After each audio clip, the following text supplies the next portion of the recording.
So then when you fall into that trap of perfectionism in your relationships, you end up fixating on trying to create the conditions for perfection instead of just focusing on creating the kind of relationship that you actually want.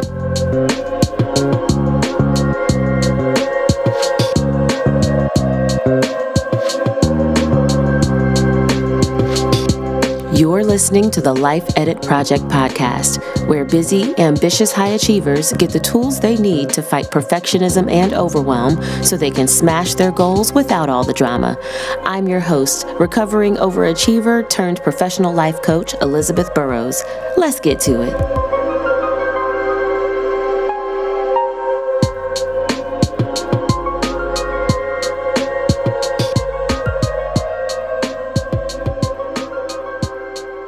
Good day, good people.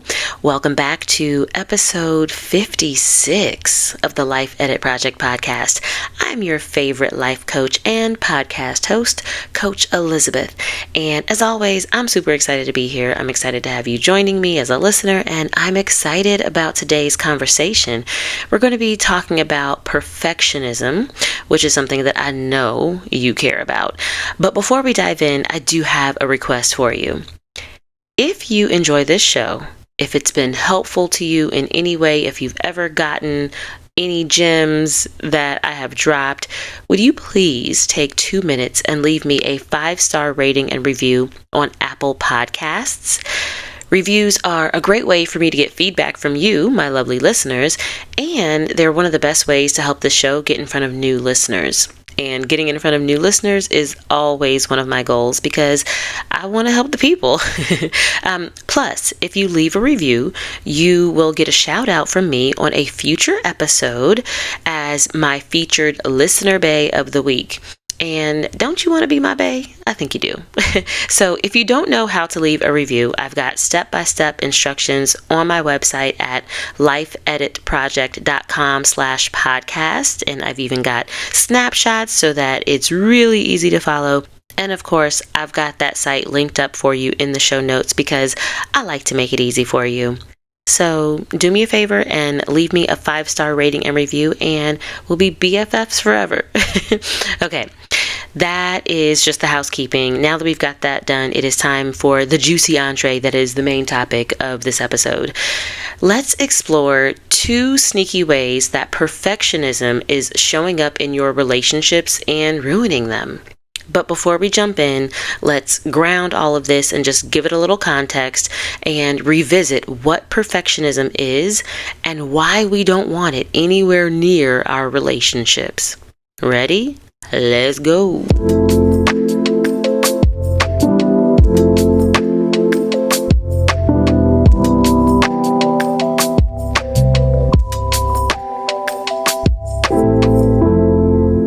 So I've talked about perfectionism in a few different episodes, but that was way back in episode 19. And that was a long time ago, y'all. We're on episode 56. But episode 19 was the first time that I took kind of a deep dive into perfectionism. And so as a reminder, here is the Coach Elizabeth definition of perfectionism. And that is, this is how I define it. You will find this in absolutely nobody's dictionary, but I do recommend that you write this down and make your own dictionary because you need this in your life. Okay, perfectionism is the practice of trying to prevent or eliminate differences, flaws, or shortcomings in order to attain or demonstrate quality and value. I know that's a really, really hefty definition. I'll say it one more time.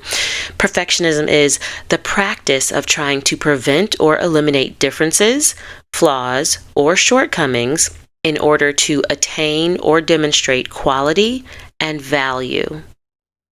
So when perfectionism shows up in our relationships, we're trying to solve for differences, flaws, and shortcomings because we think that the absence of those things makes the relationship more perfect and therefore better. But that's not actually true.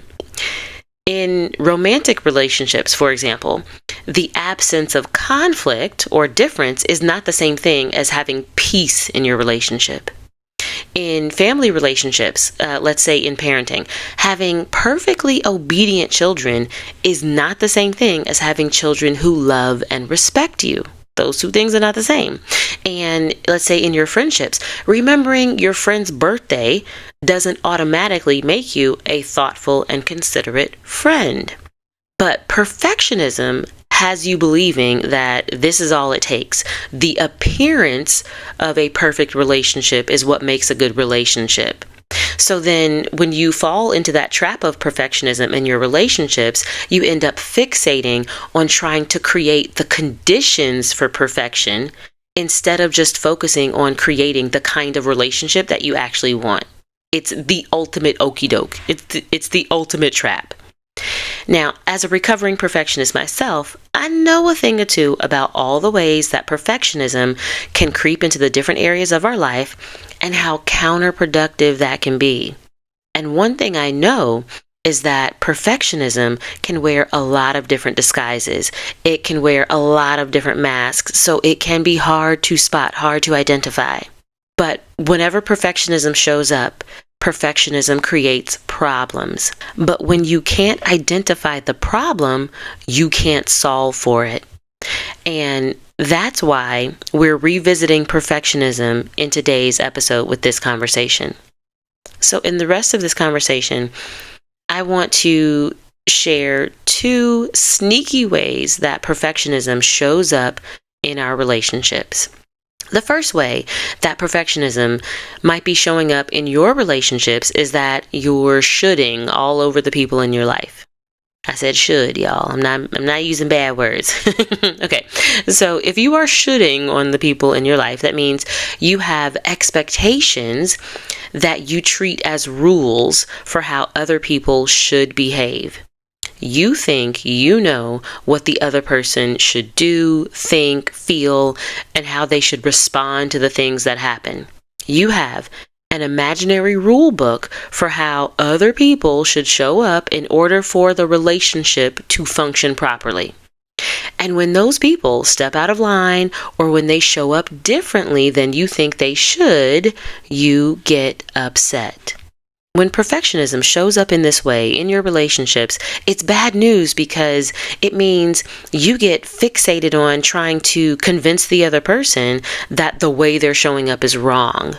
Or maybe you end up focusing on trying to get them to act differently, trying to change the way that they're showing up so that the way that they show up and behave matches your imaginary rule book.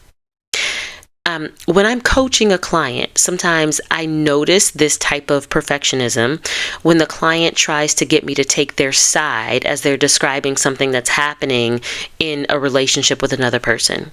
So that might sound like them saying something like, "Don't you think they should have done X, Y, and Z?"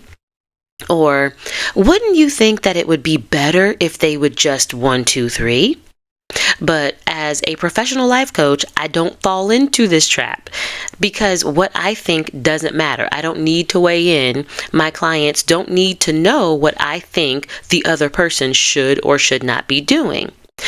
And honestly, what you think about how that other person should or should not act doesn't matter either, because your shoulds don't supersede reality. What you think should happen is not nearly as important as your ability to confront and deal with what actually happens. So now, the reason that I'm calling this the shoulding all over the people in your life an expression of perfectionism is because it's all predicated on your belief that if the other person would just do what you think they should, things would be perfect and therefore better. And when this is the dominant perspective that you have within your relationships, it robs you of the experience of the joy and all of the benefits that exist within the imperfections.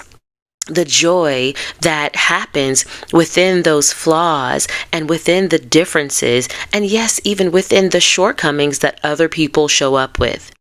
You become blind to the value of the imperfect because you're convinced that perfect behavior is the only type of behavior that can produce a good relationship. And I'm calling BS, straight BS on that. Okay, the second super sneaky way that perfectionism is creeping up into your relationships and hurting your relationships is when you repress your emotions. Follow me, I'm going somewhere. So it's not about, just what you think other people should do. And it's not just about how you think other people should be showing up. Sometimes it's about what you think you should do and how you think that you are supposed to show up in relationships. That is what's getting in the way. When you deny yourself the opportunity to fully experience or express a particular set of emotions because you don't think that you should feel that way, or because you think that those feelings in the context of that particular relationship are quote unquote wrong, that's perfectionism rearing its ugly little head and just ruining and sabotaging things. So, a really common way that I've seen this show up with so many of my coaching clients is when anger comes up. So anger is one of those feelings that people have a lot of complicated feelings about. It's a feeling we have feelings about. And a lot of people struggle with anger. And for women especially, it's a feeling that so many of us have been conditioned to feel or to believe that it's an inappropriate feeling or that it's something to be ashamed of. So, let's say a situation happens and my client gets angry. Instead of acknowledging the anger, feeling that feeling, processing it, and moving through it, they end up denying that they're angry altogether. And this usually sounds something like, okay, I'm not going to get angry about this because there's nothing I can do about it. So I'm just going to feel X, Y, and Z instead, right? They literally say, feeling angry doesn't matter or doesn't help, so I'm just going to opt out. But that's not how feelings work, y'all. And then I notice clients, sometimes they try to give themselves this weird pep talk where they just list out all of the reasons why they're glad that this situation has happened instead of angry. And it's like they're trying to talk themselves into feeling glad or happy about something. And I understand why this happens, right? Because if you believe that anger is a forbidden emotion, then of course you'll do everything in your power to not feel angry. And that sounds good on paper, or it sounds good in theory, but it only works if you're operating from the perspective that anger itself is wrong. That anger itself has no place, that it's something to be avoided, or that anger automatically leads you to a worse position than any other type of feeling. But if you've been listening to this show for a while and you've heard me talk about feelings at all, it will come as no surprise to hear that I believe that all feelings are valid and there's no such thing as a wrong feeling. In fact, a big part of the work that I do with my clients is to help them grow the skill of identifying their feelings, no matter what they are, and even learning how to differentiate between the nuance of feelings that seem very similar. Like being able to tell the difference between feeling angry versus feeling betrayed or feeling embarrassed. Right? Like those are feelings that have a lot in common, but they mean something different and they impact us differently. And when we are aware of the differences and the nuances in those feelings, then we can make better informed decisions. So a lot of my clients and a lot of people in general have some type of feeling or a list of feelings that they've come to think of as being taboo in certain relationships. And they create a lot of drama, and they introduce a lot of complications into their lives by not allowing themselves to go there with those taboo feelings. So let me give you another example. So before I was kind of talking in the abstract with anger because I've seen it a lot, but I'm going to tell you about a real scenario. So I had this one client who was I guess she still is. She's a mother of 2 young kids. And at the time that we were coaching together, these kids were young, like both daycare age, not school age, right?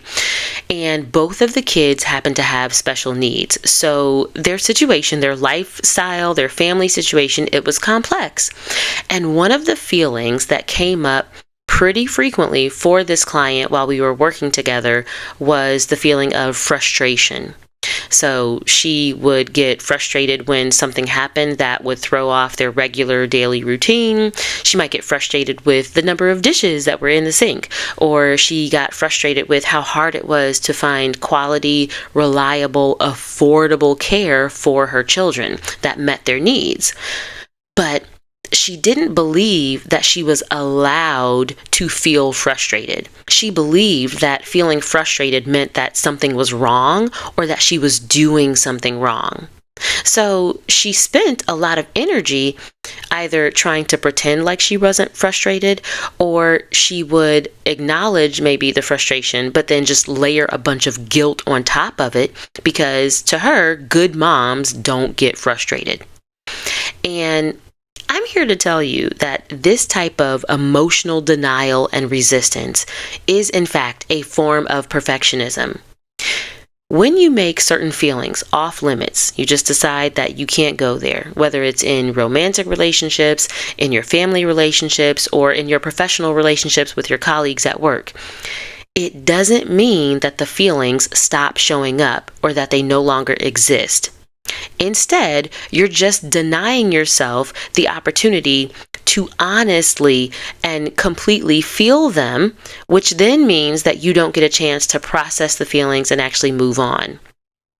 Denying any kind of feeling in any kind of relationship is what keeps you stuck in the kinds of feelings that don't serve you, stuck in the feelings that make it harder to have good quality relationships with yourself and with others. So both of these two things, the shoulding all over the people in your life and emotional denial, both of these things are examples of perfectionism. And what these things have in common is that they create obstacles to the things that we actually need to have good relationships. And those things are things like connection and intimacy and trust. At the end of the day, these things that you believe are just high standards for your relationships become the very things that are getting in the way of you having meaningful, fulfilling relationships. But it doesn't have to be that way anymore. I believe that you can have meaningful, fulfilling relationships with the people around you, and you deserve to have them. But you cannot do that without first having a meaningful and fulfilling relationship with yourself. That is why I am so excited about the work that I do as a life coach.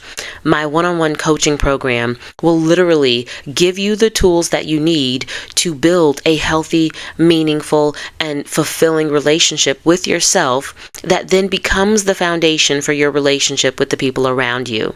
And the best part is that perfection is not required. To get started working with me in one-on-one coaching, just use the link that's in the show notes to schedule a sales call with me today.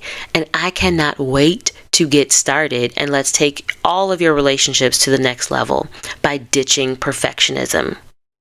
Okay, that's a wrap for today. I will be back in your ears next week with another juicy episode. Be sure to subscribe wherever you like to listen to podcasts so that you don't miss anything. In the meantime, go enjoy some authentic, imperfect relationships with real people, because those are the best kinds of relationships. All right? Peace. Hey, thanks for tuning into this week's episode. If you have a question or a favorite insight from today's conversation, I would love to hear from you. Send me a message on social media. I'm in all the places. My handle is @LifeEditProject, all one word. And of course, my accounts are linked up in the show notes to make it easy for you. So holla at your girl. I'll be back in your ears next week with a fresh episode. Make sure that you are subscribed to the Life Edit Project podcast wherever you like to listen so that you don't miss a thing. Until then, peace.